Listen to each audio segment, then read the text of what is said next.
for a gamer, he's definitely sillier. He definitely skews to a much younger audience, but no, he's totally harmless. Yeah, he definitely, I would say, like, he doesn't, like, make any, like, sex jokes or anything. He's very much, like, maybe PG-13 at worst, but for the most part, I can definitely see him being pretty popular with kids and being very child-appropriate. So don't worry too much about him. He mostly does, like, JonTron-style stuff, a lot of top 10s and sort of things. Yeah, I like his scripted stuff for the most part, but he's definitely, like, hanging out with a lot of shitty people now, and a lot of them have definitely, like, not done good for him. It's never been funny. Like, I never found it funny. Like, I watched the old shit he used to do with Aaron, and I'm just like, that's not what funny is. Like, yeah. Like, the thing, because I feel like if I watch the animated and your animated shit. Well, like the Let's Plays. Because the animated shit's what, like, it's basically a highlights of your best work. Sure. So if your animated shit just makes me want to punch the shit out of you because you're a fucking asshole. Yeah, well, that's the thing is, like, with Let's Plays, the thing is, most Let's Plays are terrible. Like, a vast majority of it are terrible. The reason that they're so popular is because with the algorithm, it's really more about quantity than quality.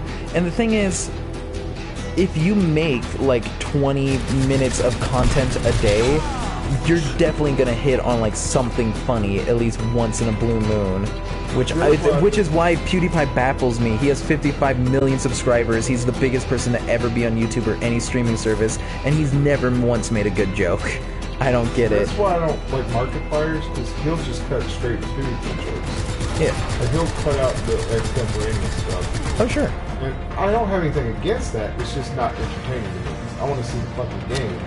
Yeah, sure. As well. Like, right, that's the other thing, is that it used to be all about the game. Like, the whole point of Let's Plays in the original days, it was literally just, like, screenshots and shit, and, like, maybe some gameplay footage and, like, commentary, but a lot of it was not video stuff, because it wasn't about the person presenting it. It was 100% about them being like, this is a game I love, and it's kind of obscure, or it's, like, really hard to find now, you know, and I really want to share it with you guys. So that's what Let's Plays were. They were all about the game, and then it slowly became more about, like, oh hey, and sometimes the guys are funny, and it just slowly became more about the personality behind it than anything.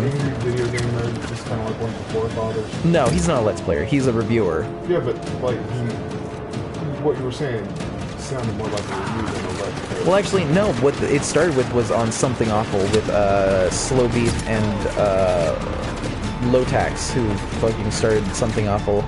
They just, like, Slowbeef put the original, like, what you could call a Let's Play online on the Something Awful forums, and it was like it was like in a similar, like not the same format, but it was definitely focused way more on sharing the game than it was about being funny or anything. So it was closer to like a speed run more than anything, but not necessarily designed for speed, just designed for, like, showing off every bit of the game that you could.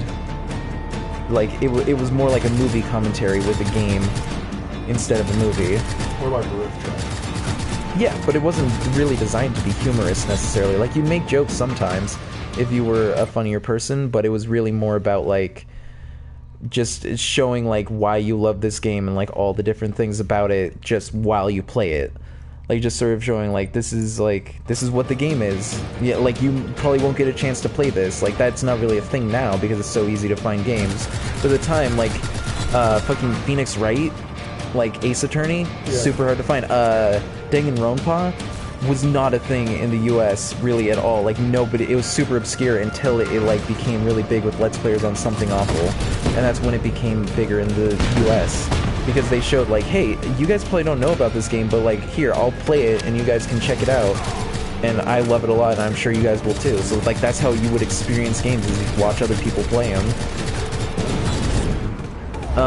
But yeah, the thing that the current version of Let's Plays, at least the modern Let's Play, Markiplier, in an interview he did for, like, the local news station when he was still getting kinda big back in Cincinnati, the way he described it was you're like a sports commentator. And it's sort of like, it's like being a sports commentator if you're also playing the sport at the same time. Like if you were playing football while also having a mic hooked to your helmet, like commentating on it.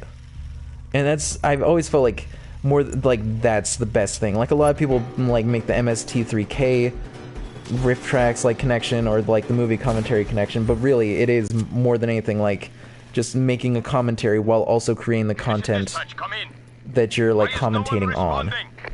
The original idea for this show was going to be just me and Corey playing video. It was not going to be a Let's Play channel. It was just going to be a podcast. Okay. Well, that's honestly with Game Grumps, that's what it was. It was originally going to be a podcast, and then the early Game Grumps stuff, it was just like John and Aaron basically sharing games that they liked or that they thought there was something interesting to talk about with, like, so all the early Game Grumps were about them just like reveling in like, this is like a game I love for like these reasons, and like that's what it was about, is like making a point about games. And then it just kind of evolved into, you know, now it's just us playing games. And when Dan came on, it was fully entertainment. But originally they were trying to make like a deeper analysis of shit with Game Grumps. So what Corey, my idea was we would just do MP3 recordings with Audacity. And right. We were just going to record us shit talking like what we're doing now. And Corey was like, well, why don't we just record it on video as well and put it on YouTube? I'm like, I don't want it, Corey. And that's why the first time we did it, we just did games I had on my computer. Right. Because I didn't know that A, the PS4 could stream, or that B, I didn't have an Elgato. Yeah, that was actually one of its big selling points, was that you could stream off of the PS4. Yeah. I didn't know that. Yeah. So where did I just get shot It was from? kind of premature, because until this, like... But I think they took a gamble on that, and it worked out for them. Yeah, definitely. So who shot me down? Where was the fucker that shot me down? Honestly, I'm surprised the Switch doesn't do that. Like, granted, the Switch is already pretty impressive for what it is. I understand the Switch doesn't even have microphone capabilities, right?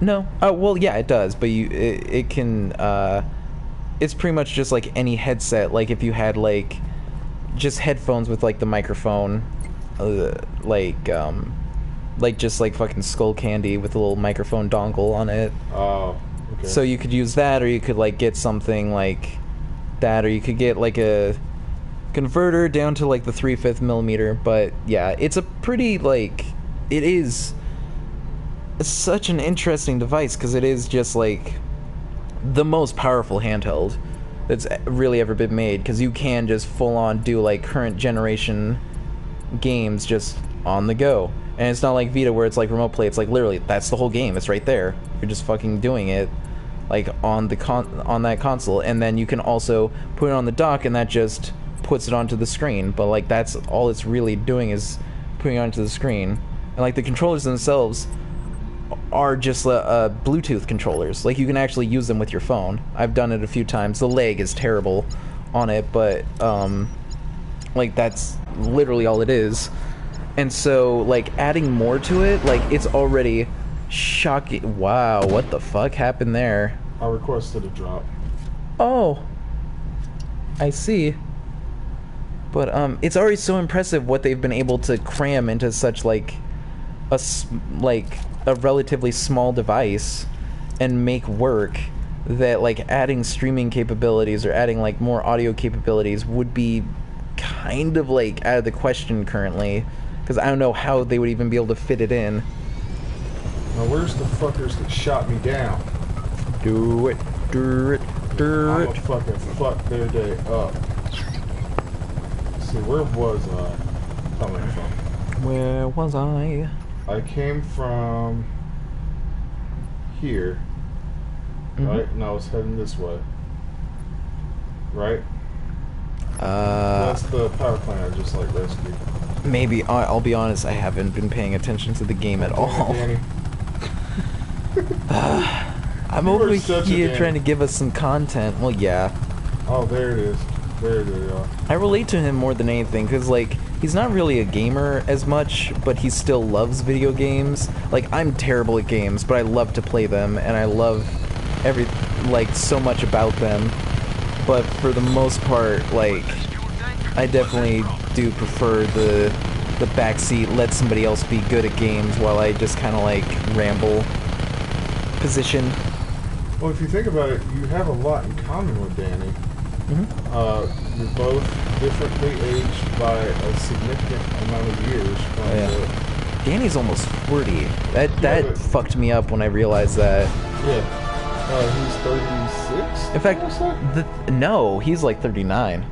He's not that much older. Oh, yeah, he is. Aaron is almost 30. Aaron is 30. Oh, shit. Well, that's... Aaron's just older than me. But the thing that fucked me up was, they had Paul F. Tompkins and, Drew Tarver on Guest Grumps, and Danny mentioned that they're the same age, and that really messed with my head to realize, like, oh my god, I considered Paul F. Tompkins, like, a complete adult, and then it's like, Danny is a complete adult. I just imagined him as, like, being early 20s, but he's way older. Someone else for you, age-wise? Who? Ted Cruz, the blobfish-looking candidate of the Republican Party, Ugh. is the same age as Gwen Stefani. Really? Yep. How old are they? Early 40s? Yeah. In fact, until, like, almost the election, I didn't even realize how old Trump was. He's our oldest president. Gwen Stefani, are you ready for this? Sure. Gwen Stefani was born October 3rd, 1969. Jesus fucking Christ, really? She's 47 years old. In the 60s? Mm-hmm. What the fuck? Ted Cruz. So even in the early No Doubt era, she was really old. Ted Cruz is younger than Gwen Stefani. Really? He was born in 1970. Wow. Can you do me a favor? Look up when... Oh, okay, I guess not. Look up what? When was Bernie Sanders born? Because I'm curious, because he looks like the oldest of the candidates who was there, but like... 75. 75. He's older than Trump. Okay, just barely. Just barely. I was gonna say, I would not be surprised if he was younger than Trump, because I don't know what the fuck, how many babies he eats a year, but like he fucking. I would say maybe 50s. Looking at him, like he looks disgusting, but I would not peg him as 70. I guess because he still has color to his hair, which is can guarantee dyed. Well, no, the hair is definitely probably real. It's just it's purely a comb over and it's super dyed, so it looks disgusting. I feel like it's real hair, but it's so gross that it doesn't matter. It may as well be a wig at that point. No? No, because if you look at it, it's not a comb over. Because if it's a comb over in every direction. Yeah, no, that's the thing. It's like that ring, and then he's combing it over in every direction to make it all kind of cover up the top. No, like it covers, like it's the back of his head where it's really creepy. Really, the back? I always see the front, and I'm like, that's definitely not connected, like at all. No. Look at the back of his head. Are we gonna Google back of Donald Trump's head now? No, I'm just gonna do a picture of him in profile images. Okay. This was him during the campaign. Oh God, yeah. It's so much worse. He looks like a weird, like, see, it's actually bird. combed back, not forward. It's how? only this little bit that's combed forward. The rest of it's combed back. Honestly, yeah, more than anything, it would have been cool to hear him, like, see him get his head shaved in the fucking WWE, just to see what he would look like, it's not like, what it would do. It's swept back, man. That's how? why I say it's not real. That's the thing, is how is it swept back, but also, like, not, you don't see his hairline. It looks like a bird. That's what I'm saying. Yeah, it looks like a weird bird. The tail of a bird. And that's the thing, like, you should be, if it's swept back, you should be seeing his hairline. But exactly, but he has like bangs. Hair. That's what I'm saying. It's not real hair, because the shape of it defies logical growth. It's so I don't fucking know. I want, you know what here.